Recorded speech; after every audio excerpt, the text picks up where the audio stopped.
Hey, Ken Macdonald from Lifetime Performance. Today we're going to go over the overhead deep squat.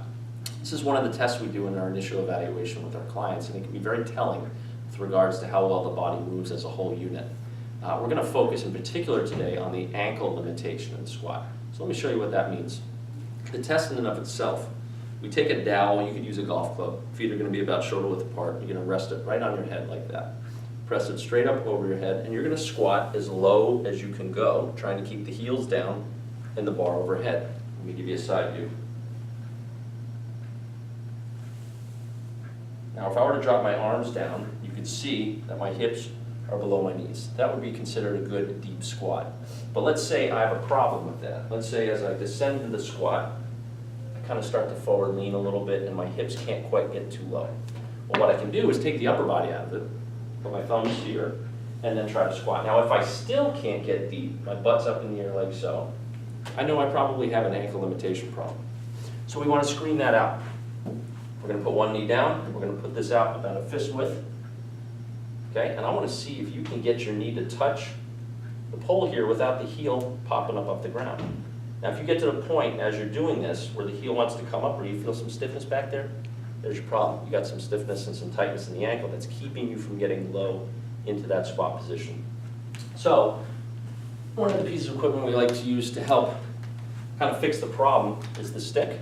You don't have to use this particular, there's tiger tail stick, all kinds of stuff. You can even use a golf club. What we're going to do is really roll back here, essentially just trying to down-regulate here kind of the tone or the stiffness into that lower leg. Believe it or not, just doing this by itself can do wonders to get some more range of motion right away. But that's not enough. So now we want to work on stretching it a little bit. We're going to take the dowel. We're going to flex this back knee because this muscle that in particular we're trying to work on is called the soleus. If we want to stretch that, we have to make sure this knee stays flexed. Okay, we're going to hold that position for about 30 seconds, 2 to 3 sets each side. So that's going to stretch the tissue out a little bit. So let's get back to the squat itself. Now we want to make sure we can repattern the movement and do it properly. So to start out, we're going to use a little bit of a heel support. This is going to give you an advantage and allow you to stay a little bit more upright and get your hips a little bit lower. Because effectively, we're taking the stiffness out of it by raising the heels. Arms up, deep squat. You can see it's much easier for me to get in that position.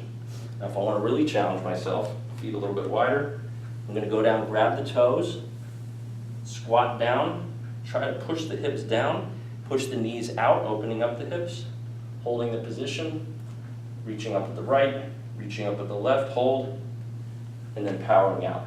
So sometimes it's not enough just to do some stick work and stretching. You want to go back to the pattern, the particular pattern that you had the problem with, repeat it. Here we've got a bit of a training aid to help. Over time, as the calves get more looser, as the pattern gets better, we're going to get rid of that, and your squat's going to improve. So give that one a shot. We'll be back with part 2.